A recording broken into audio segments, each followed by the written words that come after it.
Ons gaan vanaand aan met die 7de gebod, of Exodus 20 vers 14.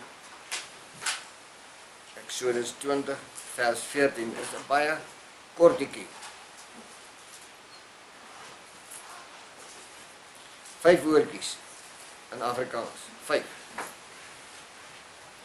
Jy mag nie egbreek nie. Kort en kragtig. En ons gaan nou vanaand so 'n bietjie kyk na die kwessie van egbreek. Dit is tog so jammer dat die sekulêre vertolking daarvan doodeenvoudig geëindig het by oorspel. En die King James het dit verder gevat. Hy noem dit adultery.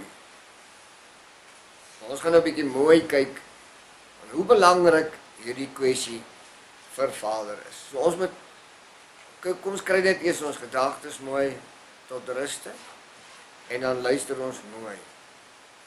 Wanneer Vader skep na sy beeld, na sy gelykenis, dan beteken dit hy plaas 'n baie hoë premie op hierdie egtheid. So wanneer hy dit sê, jy mag nie egbreek nie, dan beteken dit hy sê jy mag dit wat ek rein geskape het, nie tot onreinheid bring nie. Jy mag ook nie my beeld en my gelykenis aantas nie. Jy mag nie die sera of die sperma wat uit my uitgegaan het, vermeng nie.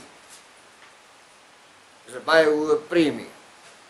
So ons moet verstaan dat Vader gaan onder geen omstandighede 'n kompromie aangaan ten opsigte van opregtheid en egtheid.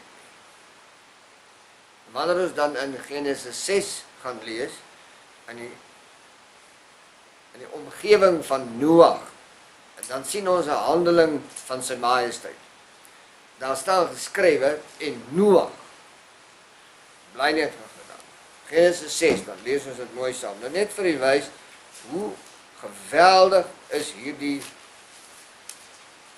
saak. En dan staan daar in vers 8, maar Noag het genade gevind in die oë van die Elohim. Hy het genade gevind in die oë van Elohim. Nou, in vers 9, en dit is die geskiedenis van Noag, het staan so in jou Bybel geskrywe. Jy kan dit gerus gaan verander, dit is nie korrek vertaal nie. Geskiedenis is nie waaroor dit gaan hierso nie. Dit is die geslagregister. Dit is die geslagregister van Noag.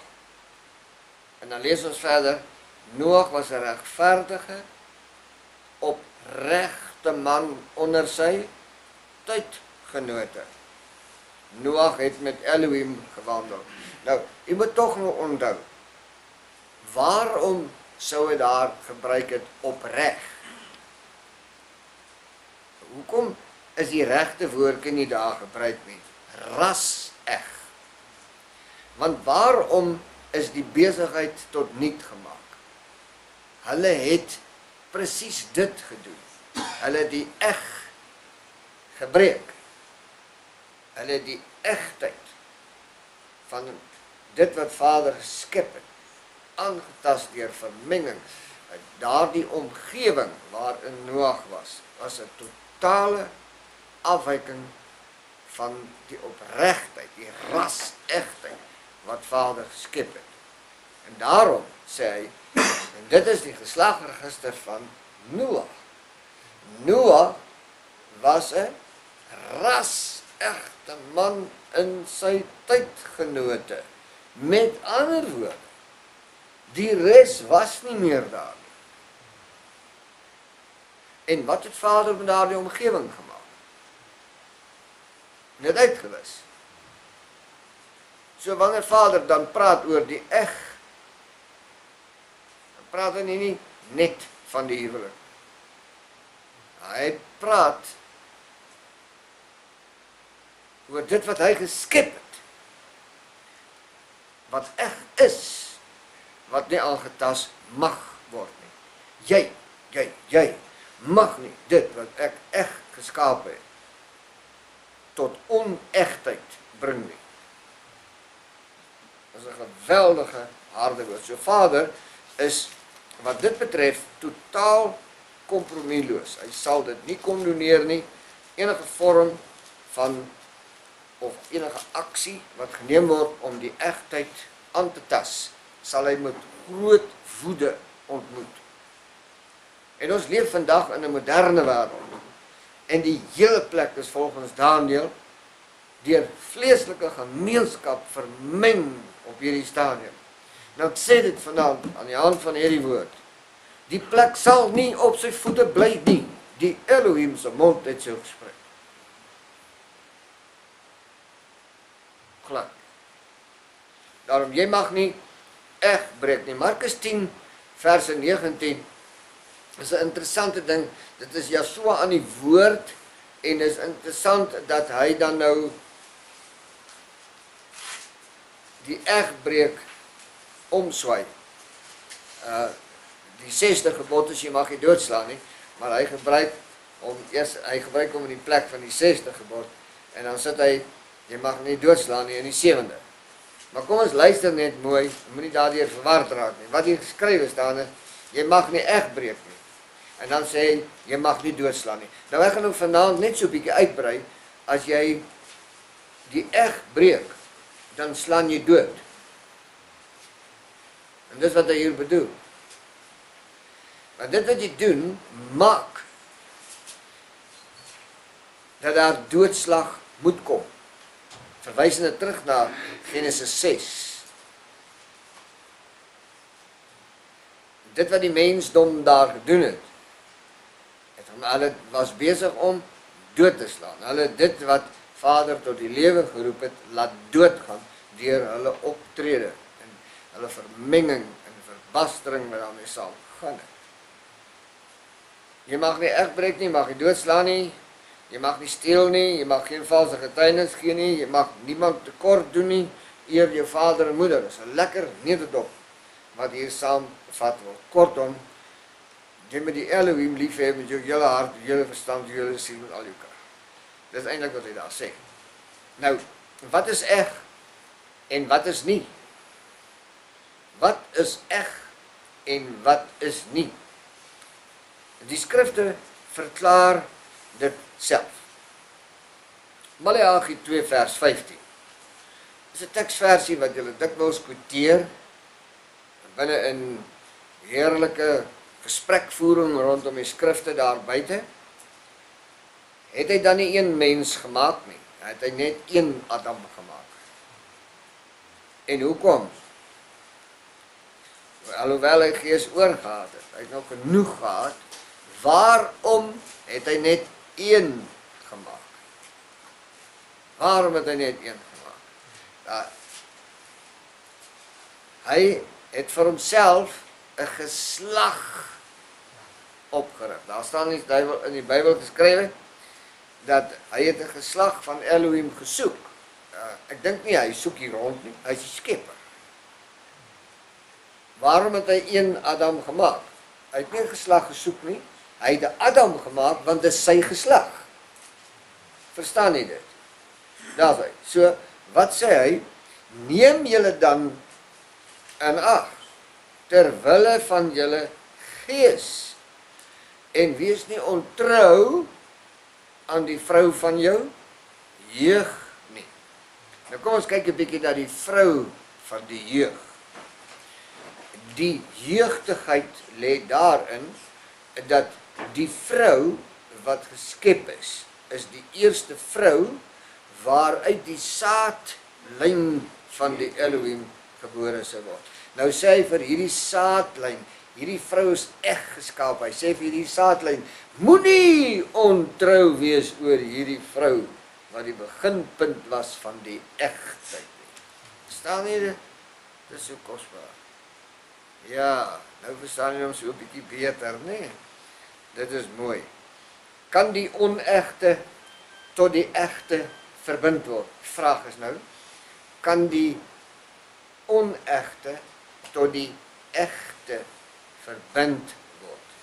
Nou kom ons kyk wat sê die skrifte daaroor. Deuteronomium 23 vers 2 sê dat geen baster mag in die vergadering van die Elohim kom nie, selfs sy 10de geslag mag nie in die vergadering kom nie. En dit is nou baie duidelik en onomwonde gestel. So wat sê Vader? Jy kan nie die onegte tot die egte verbind nie. Dis rasend eenvoudig. Iemand wat dit nie verstaan nie, is moedswillig. Vader sê, jy mag nie eg breek nie. Afgehandel. Om nou na hierdie geroesemoes en hierdie konglomerasie wat hier opgerig is, wat deur vleeslike gemeenskap onder mekaar vermeng geraak het, en hulle moet nou gekersten word, en hulle moet nou die, en hulle moet nou daai, die Elohim sê, jy mag nie eg breek nie. Klaar, hoe lyk die plek hier buite? Hier loop dan maar onegtheid hier buite rond, wat skrik vir niks. Is dit nie waar nie? Oeps, hier kom die koning van die konings. Hy sê, dit sal weer wees soos in die dae van Noag. Toe alles wat die mens bedink het net sleg was. Nou wat sien ons nou hier buite? En is nog steeds hy wat sê, jy mag nie eg breek nie. En is op daardie fundament waar ek staan. Ek sê dat sy majesteit verander nie. En as hy destyds die besigheid ontwortel het, verwoes het, tot niet gemaak het, gaan hy dit weer doen. Moenie na die wolke kyk nie, moenie na die teken in die wolke kyk. Moenie sê dat dit gaan nie gebeur nie, want daar is 'n reënboog. Jy moet hom reg lees. Ze sê die aarde sal nie weer vergaan met water nie, maar met vuur. Eina. Dit is nie waaroor het gaan nie oor vuur en gaan nie oor water nie, dit gaan oor die vernietiging wat vas is. Vader het nooit die reënboog opgerig en gesê, nou kan die basters maar inkom nie. Hy het dit nooit gedoen nie. So dis vas, die vernietiging is vas. Hoekom? Jy mag nie eg breek nie. Kort en kragtig. Dierbaar, om dit so te kan sê. Hosea 5 vers 7. Kan jy die onegte aan die egte verbind? Ons is nog steeds by daardie ou puntjie besig. En ons het sopas met Deuteronomium 23 vers 2 gehandel. Nou hoor nou wat staan geskrywe in Hosea 5:7 in die A gedeelte. Hulle het troueloos gehandel teen Elohim. Nou moet jy fyn luister. Hulle, wie? Dis sy volk met wie hy praat. Hy praat met die wat nou sy beeld en na sy gelykenis geskaap is en hy sê Hosea, hy sê hulle het troueloos gehandel teen my. Troueloos, wat het hulle aangevang? Kom ons kyk. Want hulle het onegte kinders verwek. Wat het hulle gedoen? Hulle het die eg gebreek. Hosea sê dit vir ons so duidelik. Nou waaroor sukkel die besigheid? Dit is baie eenvoudig, kosbaar. Die 1 druppel bloedstelling. Die 1 druppel bloedstelling. Nou ek weet, 'n man kan uit mekaar uitgetrek word oor hierdie ene, maar hoor nou mooi. Ons praat nou maar padlangs. Boertaal. Mooi op die grond, op voetsoolvlak. Daar's hy. Ons praat van 1 druppel bloed in van 'n ander ras binne in 'n wit man en hy is nie meer eg nie. Hy is nie meer eg nie. Afgehandel. Hoor jy dit? Dit gaan oor die helfte nie. Gaan oor 1 druppel. En wanneer die wit man se eg gebreek is, kan jy dit nooit weer herstel nie. Jy kan net so min dit herstel as wat jy die maan in 'n ander baan om die aarde kan plaas. Jy kan dit nooit weer herstel nie. Jy is skuldig. Jy mag nie eg breek nie. Dit is 'n baie ernstige saak. En wanneer 'n mens kyk na die omgewing waarin ons lewe en selfs globaal, wêreldwyd, dan sien ons dat hierdie ding is konsekwent elke dag aan die gang. Die eg word gebreek teen die spoed van lig. Sien jy dit? Niemand is skynbaar bekommerd hieroor nie. 'n Mens se keel trek toe, want die Elohim gaan die ding vernietig. Hy gaan nie bly staan nie. Jy sal vir my nêrens in die skrifte een teksie bring wat sê dat sy majesteit gaan ergens in die toekoms ten opsigte van hierdie gruwel van plan verander. Hy gaan nie. Ons praat nou oor die Ou Testament, maar ons gaan so 'n bietjie oorgaan dan die Nuwe Testament, dan sien jy hoe kosbaar hou dit water. Dit bly in stand gehou en tyd. 2 Korintiërs 6 verse 15. Dit is Paulus aan die woord. En hy vra 'n vraag hier, en watter ooreenstemming het Messia met Belial? Nou Belial kan jy nou maar net daar agter 'n hakie skryf, Satan. Watter ooreenstemming het ons hoëpriester met die gevalle engel Satan? Watter ooreenstemming is daar? Of watter aandeel het die gelowige met die ongelowige? Nou daar's 'n rede hoekom Paulus so praat. As ons aanlees in die 16de versie, dan verklaar hy dit. Of watter ooreenkoms het die tempel van Elohim met die afgode? Nou hoor nou mooi, want julle is die tempel van die lewende Elohim. Julle. Nou, met wie praat hy nou anders? Hy kyk na sy tempel, waarin hy woon. Hy sê, jy mag nie eg breek nie, want ek kan nie daar woon nie. Dis wat Paulus sê.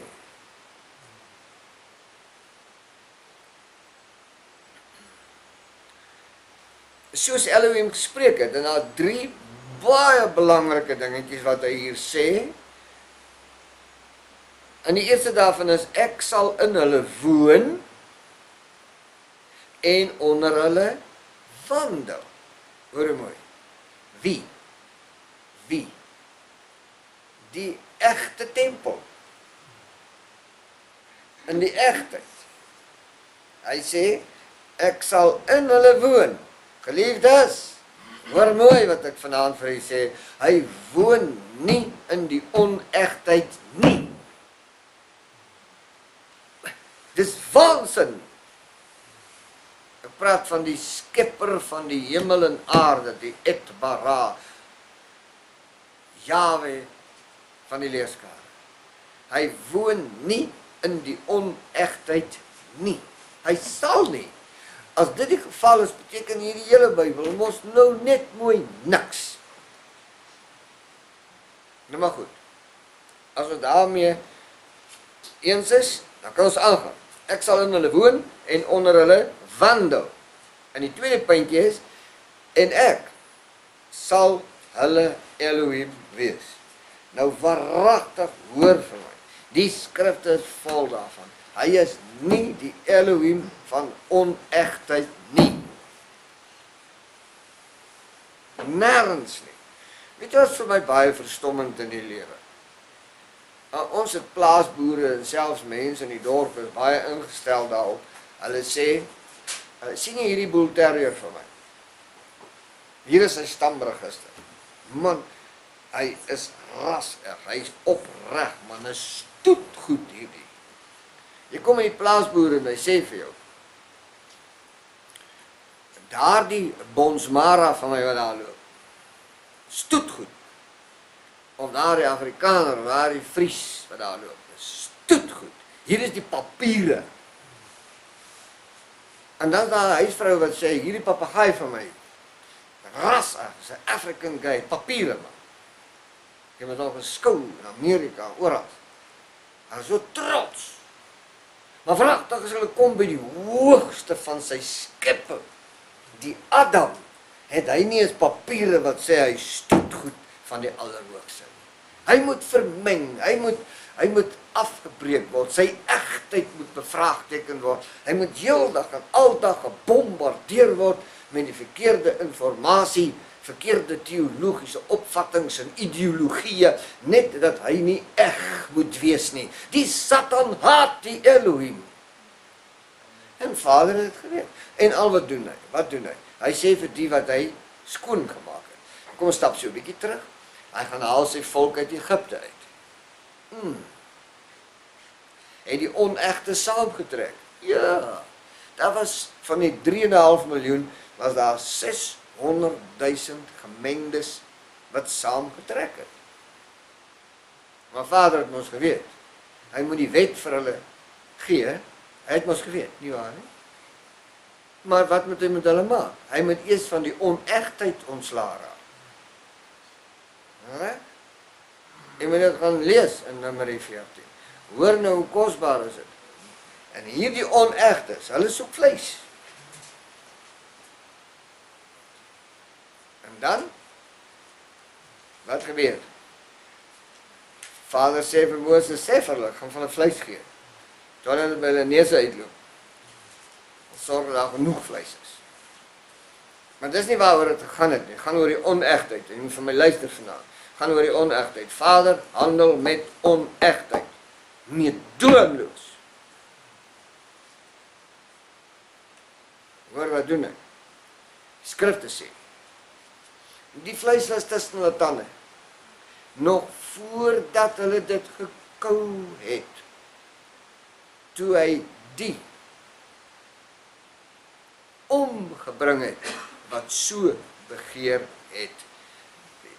Die skrifte leer vir ons, daardie oomblik toe hulle daai vleis byt, het 600.000 van hulle asem uit hulle uit, weg.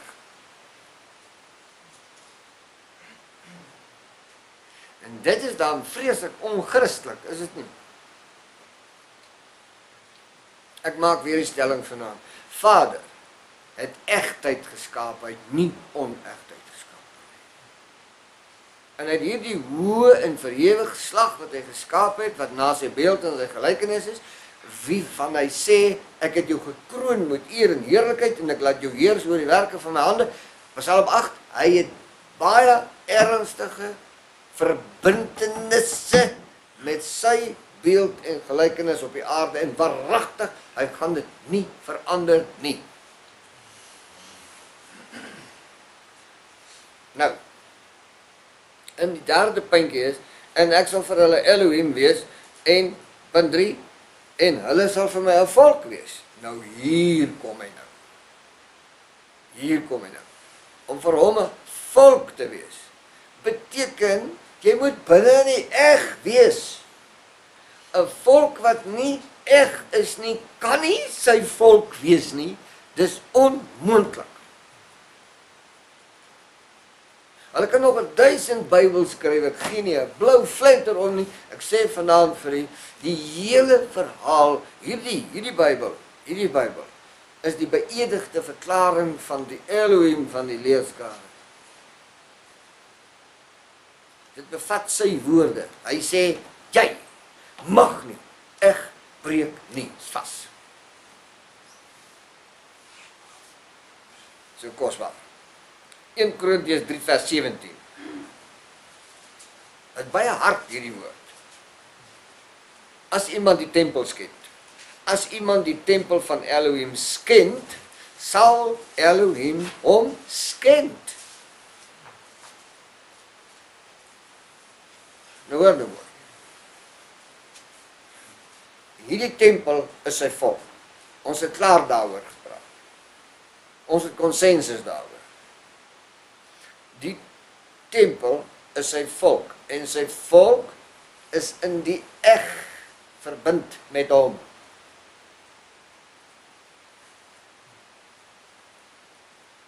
Nou hoor nou mooi wat sê hierdie skrifgedeelte. As jy onegtheid verwek en dit in die tempel inbring, dan het jy die tempel van die Elohim geskend. En hy sê, die een wat dit doen, sal hy ook skend. Ek dink nie, dis onduidelik. So Vader plaas 'n baie hoë premie op egtheid.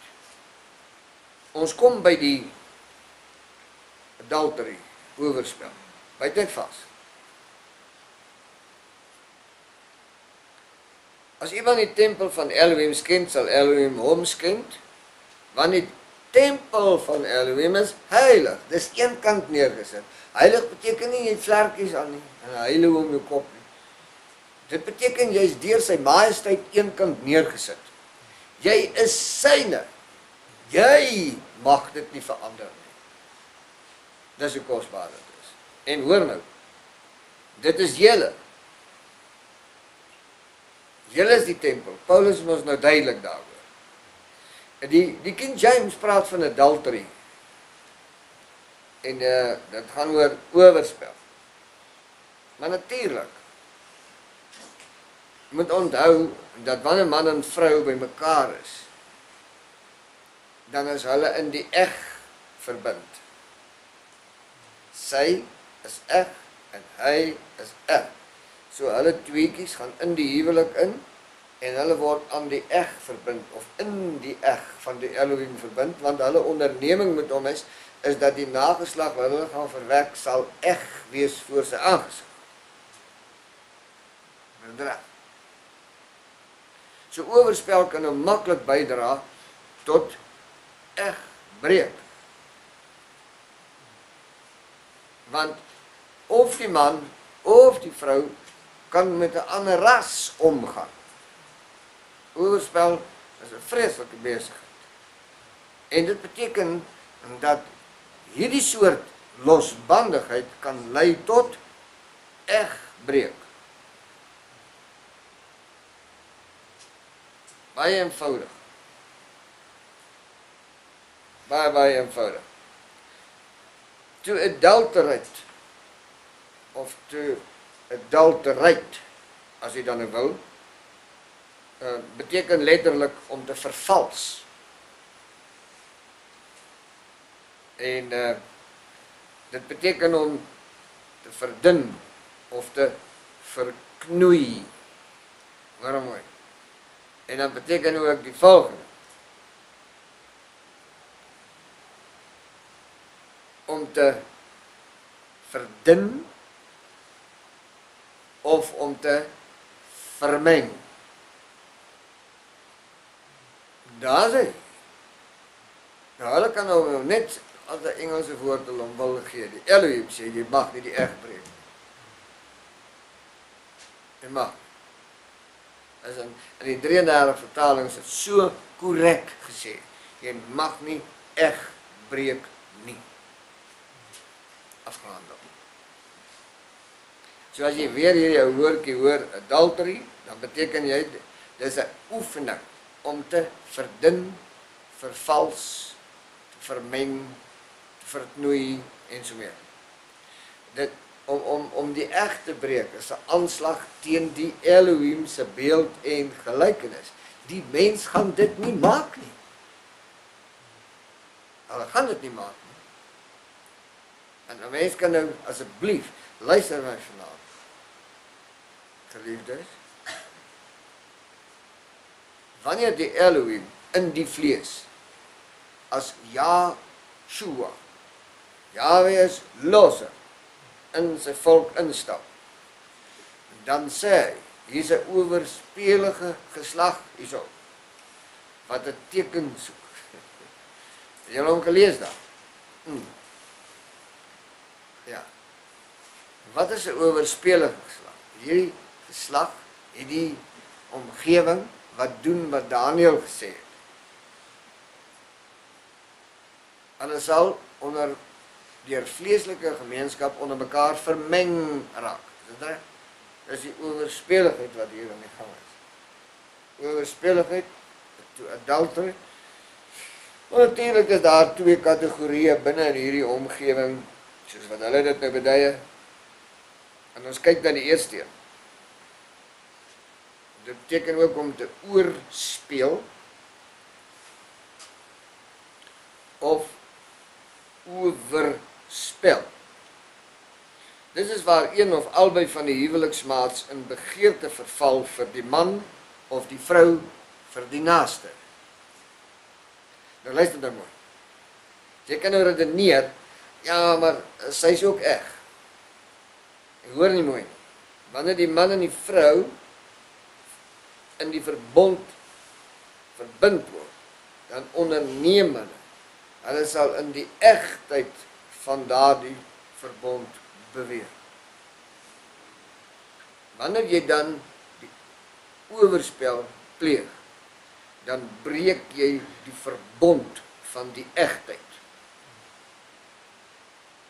Jy breek daardie verbond. Dit is 'n geweldige aanklag.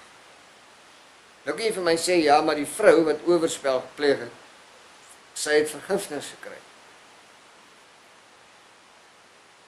Dit maak nie vir ons die plek oop nie. Dit maak nie vir ons vry nie. Dit gee nie vir ons 'n vrye hand binne in hierdie owerspelige oomblikke of omgewing. Gee nie vir ons 'n vrye hand nie.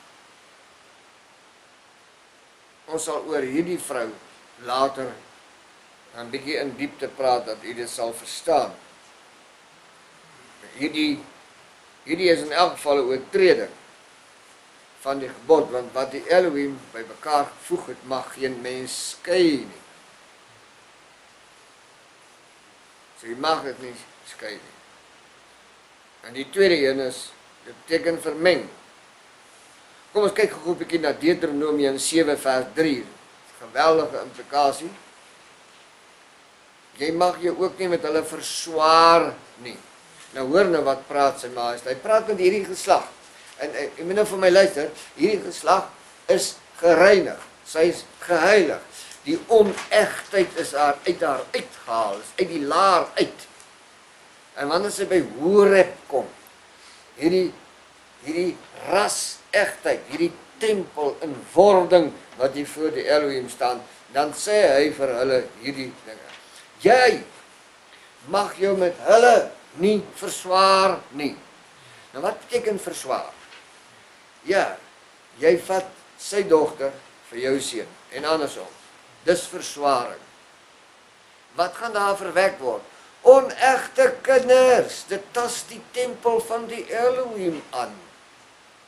Dit is tog duidelik. Jy mag nie meer verswaar nie. Jy mag jou dogter nie gee aan sy seun en sy dogter nie neem vir jou seun nie. Hoekom? Jy gaan eg breek. Joshua 23 vers 7 wat u baie goed ken, maar kom terwille van hierdie aanraak van hierdie wonderlike, magtige en kragtige gebod, kom ons kyk 'n bietjie na Joshua 23 vers 7, dat julle met hierdie nasies wat met julle saam oorgebly het, nie meng nie. Ek verstaan nie waarom hulle nie die skrifte verstaan nie. Dit is baie duidelik gegee. Nou ek sê nou vanaand hierso, die kerkfamilies op die planeet gaan brand hierdie kerkbedryf. Weet jy waarom? Dit die mensies nie. Daar's pragtige mense, daar's godvreesende manne en vroue binne in hierdie kerkomgewing. Prys sy naam. Vader, hulle hou en bewaring. Dit is so dierbaar. Maar hierdie organisasies is nie by hierdie woord nie. Glad nie. Hoe kan jy 'n pikswart en 'n blonde kop in die eg verbind? Iemand moet my help. Dit is onmoontlik.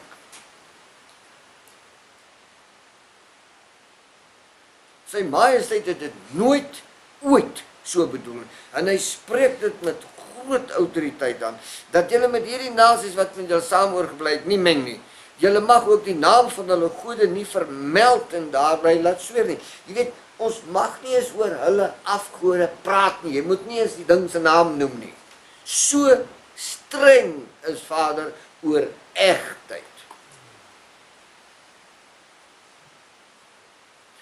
Salomo, en ek het dit al baie dikwels gesê en ek sê dit weer vanaand, hy was die mees geniale dwaas wat ooit op die aarde gewandel het. Want as jy nou daardie wysheid uit die troonkamer ontvang het, hoe in die ongeluk gaan vermeng jy?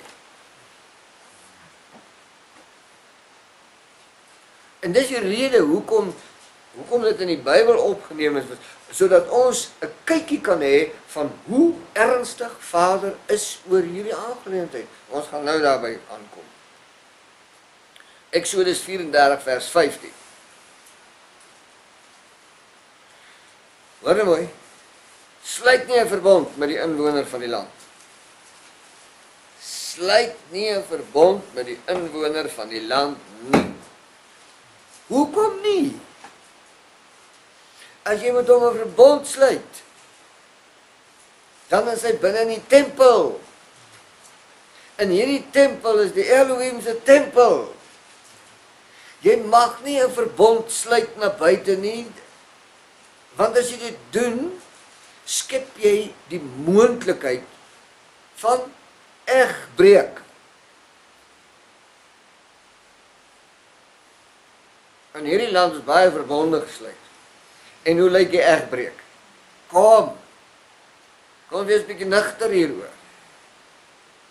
Moenie my ver regs of ekstremisties noem nie. Twak man. Die woord van Vader spreek van self. Nie my name gee nie. Maar lees jou Bybel. Sluit nie 'n verbond met 'n inwoner van die land nie. As hulle agter hulle gode aanhoereer en aan hulle gode offer, sal hy jou uitnooi. Uitnooi. En jy sal van sy offer eet. Onthou julle, wat was Biljam se raad aan Balak? Nooi hulle na jou fees toe en vermeng met hulle. Dan sal hulle Elohim hulle self vernietig. Hoekom? Jy mag nie egbreek nie. Dis eenvoudig. Esdra 9 vers 1. En toe dit klaar was, het die owerstes na my gekom en gesê, die volk van Israel en die priesters en die leviete. Nou moet jy hoor, hierdie is enorm. Die volk Israel,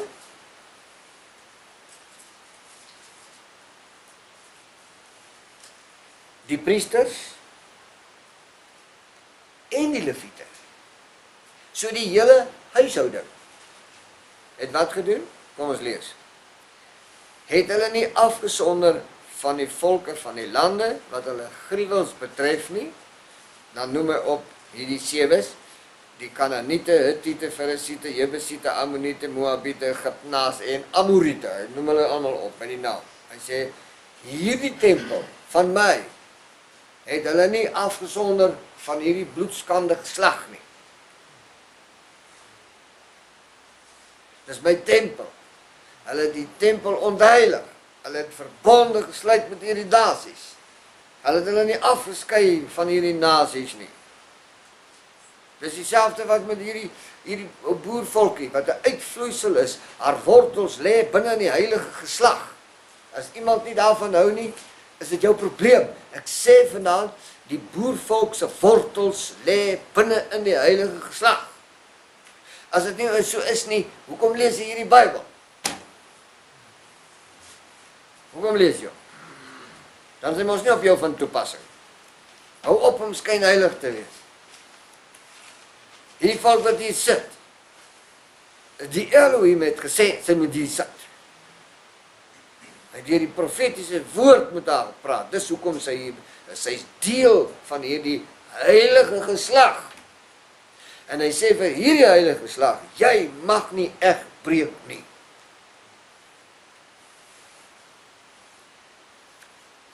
Hy praat met hierdie volk, hy sê die hele volk is betrokke hier, die volk is betrokke, die priesters is betrokke, die leviete is betrokke, die hele huishouding is hierso betrokke.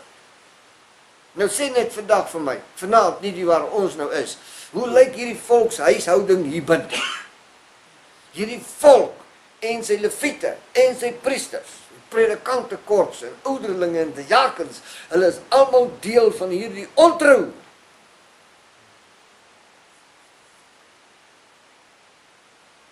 Kom ons kyk.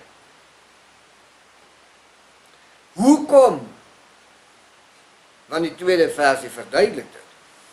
Want hulle het van hulle dogters en vir hulle self en vir hulle seuns geneem, sodat die heilige geslag hom met die volke van die lande vermeng het. Jy mag nie eg breek nie. Kan ons dit in ons koppe kry? En Vader het die hele besigheid aangespreek. Hy spreek sy tempel aan. Hierdie tempel van hom is sy volk. Hy kan nie daar gaan bly nie. Hy kan nie onder hulle wandel nie. Hy wil nie na hulle gebede luister nie. Hy sal nie na hulle lofprysing luister. Hy sal hulle offers nie aanneem nie. Waarom? Hulle het onegtheid binne in die tempel ingebring. Die gebod sê, jy mag nie eg breek nie. Wat is die liberale wêreld daar buite nou nie hiervan hou nie? Hulle het die vuilheid gekies. Hierdie woord is skoon en rein.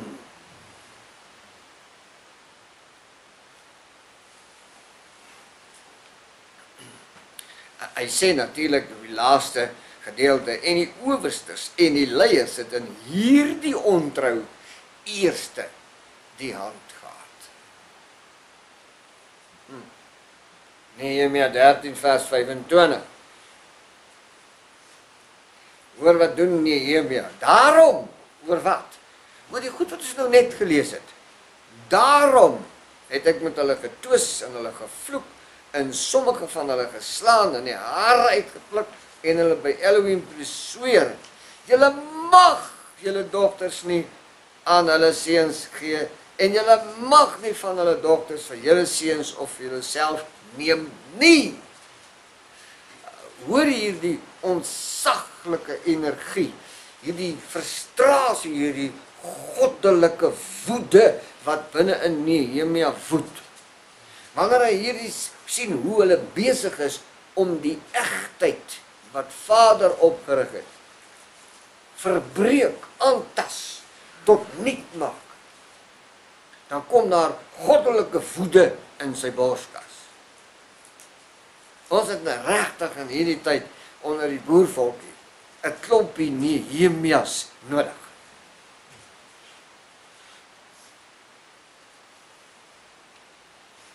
Hulle kan nou maar konstitusionele hof toe hardloop. Die Elohim het gesê. Afgehandel.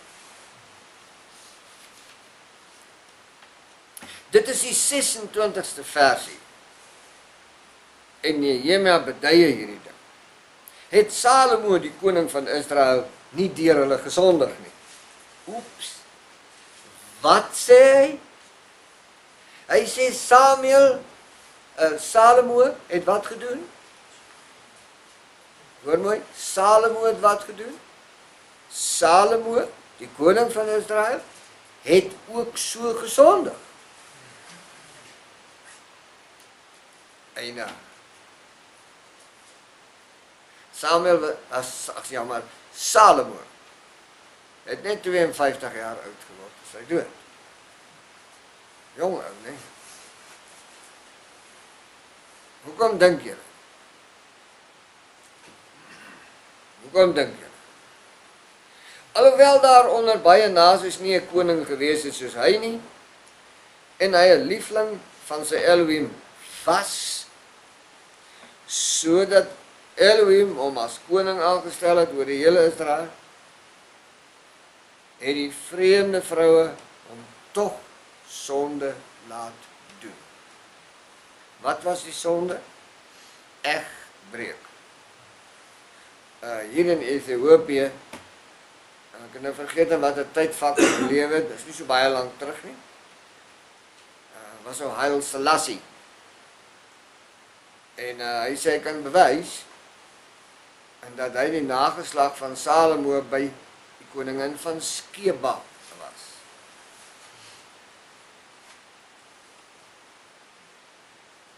Wat sê die skrif? Salomo het hierdie sonde begaan van wat? Van egbreek.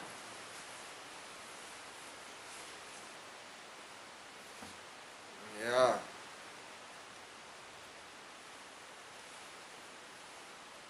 Nehemia in die 13 en die 17, Nehemia 13:27. Ons val so 'n bietjie terug na ons teksies toe, net om vir die weer mooi bymekaar te maak. Hoor hom mooi. Nehemia 13:27. Moet ons nou van julle hoor dat julle al hierdie groot kwaad doen om ontrou te handel teen Elohim deur vreemde vroue te trou? Wat sê hy? Is 'n ontrou teen Elohim. Verstaan julle nie, julle is besig om die eg te breek nie.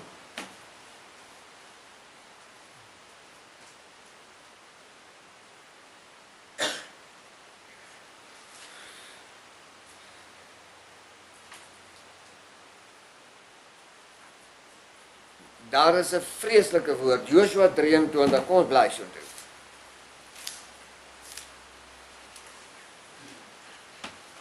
Joshua 23, kom ons lees bietjie daar saam. Vanaf die 12de versie.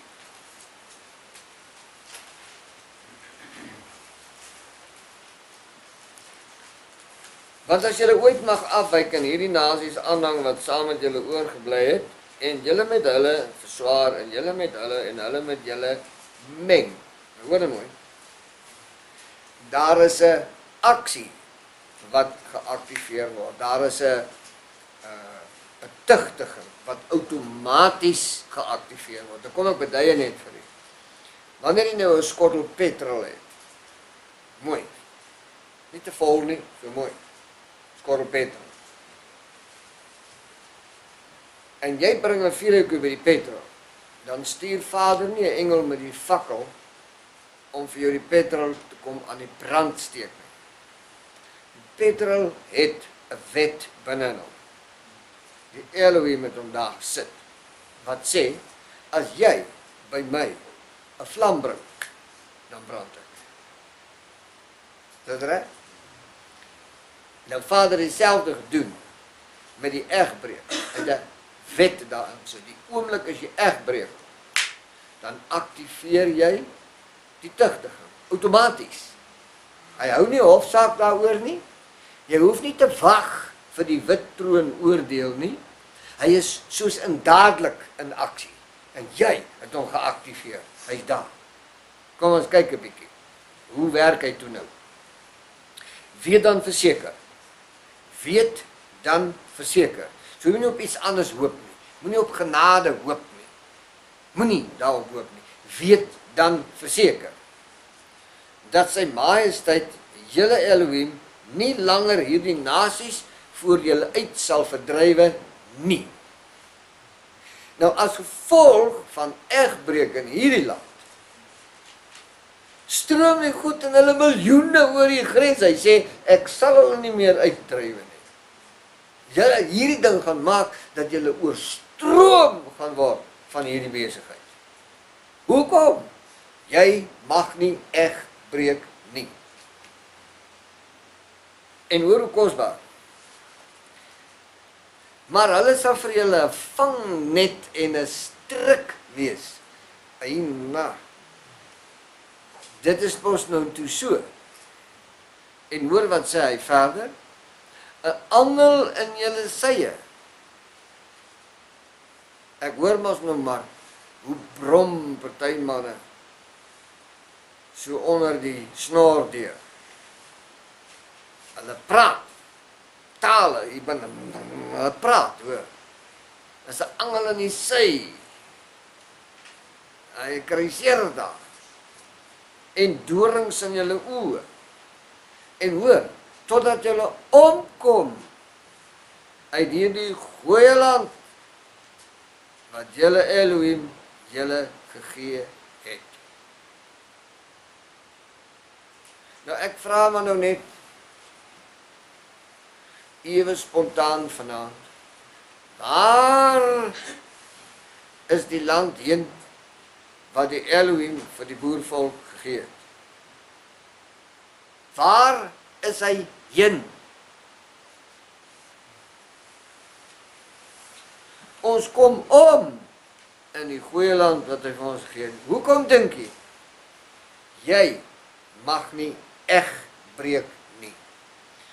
Ek is so nikkerig oor hierdie ding. Hierdie ouens wat dit goed praat. En maar 'n klompie Nehemias groot maak, en breë skouers en dik arms. Dis 'n verskrikking wat hier aan die gang is. Nou Vader gaan dit nie kondoneer nie, ek sê dit vanaand vir u. En waaragtig hy gaan nie. Hy het nie en hy gaan ook nie. Dis vas. 1 Konings 11 vers 2.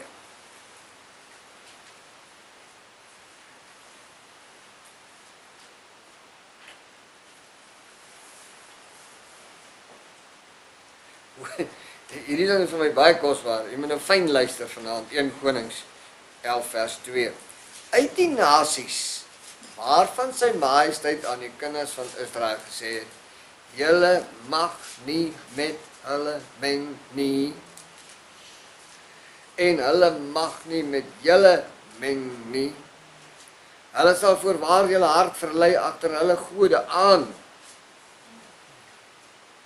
Nou hoor, Salomo het hulle met liefde aangehang.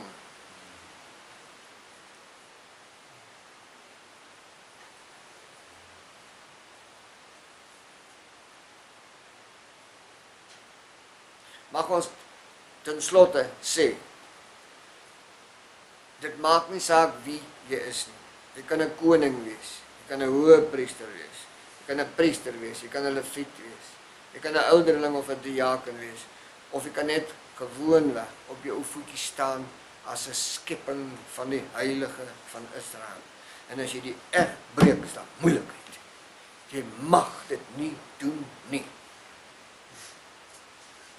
Ek wil waag om vanaand te sê dat die sonde teen die Heilige Gees is om te eg te breek.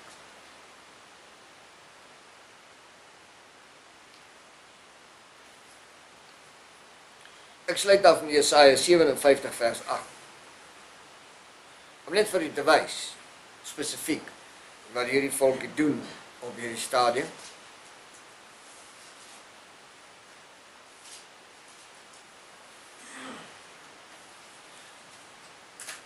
Het weer die naweek gesien, by 'n eetplekkie. Hoe hierdie blanke ouerpaar vir hulle ou seentjie en 'n ou dogtertjie aangeneem het.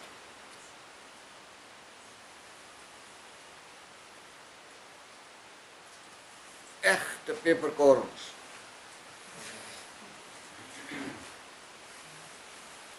Hulle maak hulle binne in hierdie plek groot. Hulle maak hulle groot om die eg te breek. Sy majesteit gaan dit nie kondoneer nie. As geen manier. Jesaja 57 vers 8. En agter die deur en die deurpos het jy jou gedenkteken gesit. Jou gedenkteken is jou identiteit. Nou hoor mooi.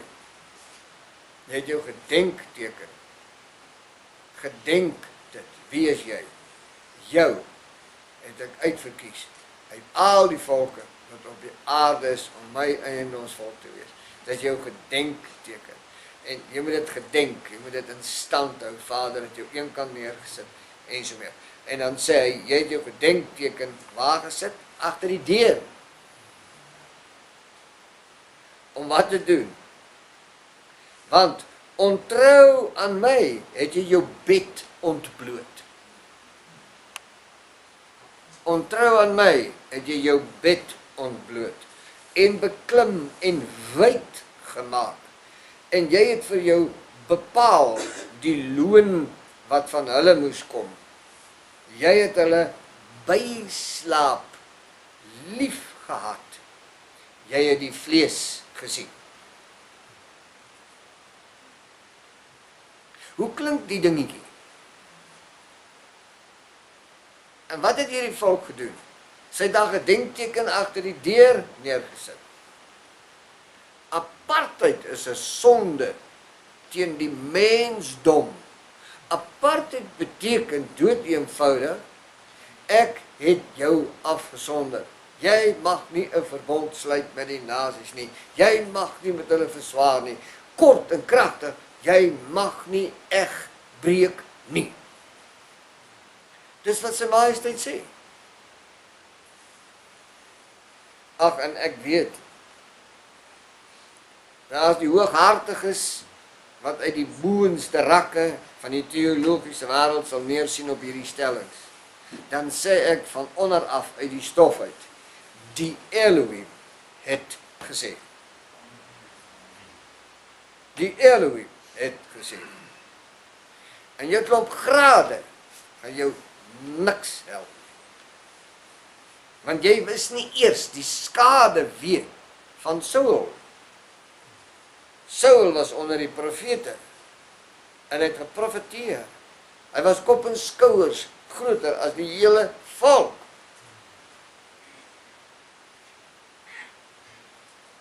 En die dag toe Saul in ongehoorsaamheid ingaan, toe help sy koningskap om 'n ronde nul. Hoekom? Die Elohim het gesê. Kom ons neem dit ernstig aan ons harte op. Kom ons bind dit vanaand aan die binnekant van ons siel vas. Kom ons bære dit in die diep kant van ons menswees. Hierdie enetjie wat ons vanaand sê. Dan is ons ernstig daaroor. Jy mag nie eg breek nie. Sê vir jouself, sê vir die ou hierso, jy mag nie eg breek nie. Jy is 'n tipe van Elohim. Prys sy naam. Amen.